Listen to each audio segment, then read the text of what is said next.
Hello everyone. Today's date is 5th July 2020. Today's our topic is about the HTTP request and response in Spring Boot. So before discussing today's topic, let me introduce myself. I am Chitanajay Kondlewa. I have done my engineering in field electrical engineer in 2019. So this is all about me. So let's start our today's topic, that is HTTP request and response. First, what is HTTP? The HTTP stands for Hypertext Transfer Protocol. So it is a type of communication protocol. It is used for data exchanging on the web. Now it is one of the fundamental units used in API testing. That means user or client send a request with the use of browser. That means browser like Chrome, Google, whatever with that use to the server for fetching or getting some data or information from the server.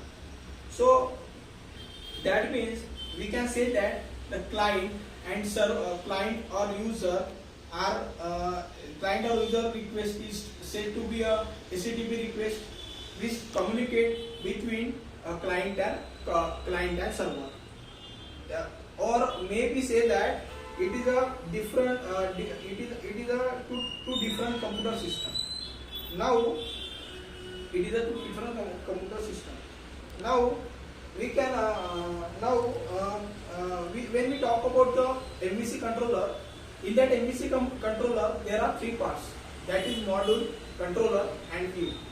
So what the process should be done when user is sent to some request.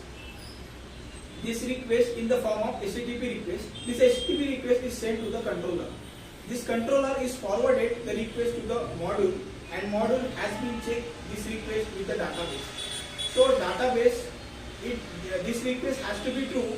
So database has to be response to the module and module response to the controller. So controller is response to the view, and view has some output of this request is to be provided to the user in the form of response. So this is the request and response. So now in generally there are HTTP request and response used in two operations. So there are some commons. There are some commonly used for HTTP methods. That is get method, post method, delete method. These are the methods which are commonly used HTTP methods. So let's see one by one. First one is get method. As the name suggests, the get method have fetching some data and information from the user. With the help of the passing of the parameter of the get method with the use of this annotation, that is @path variable. With the use of path variable, we can pass it the parameter in the get method that form of HTTP. So it does not have request body. That means and these parameters are used in the get method. These are to be stored in browser history. So this is a get method. Now second one is post method.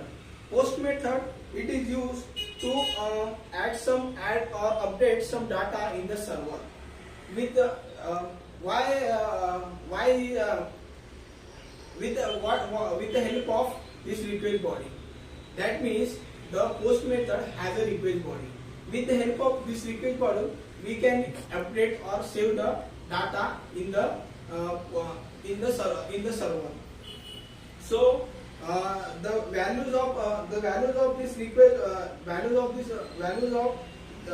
values passes through this request body, these are not stored in the browser. And what is post method is request body different. In that post method, we have used different types of different data types, that is string, integer and binary. So this is all about the Postman, and this is all about the HTTP request and response. So thank you.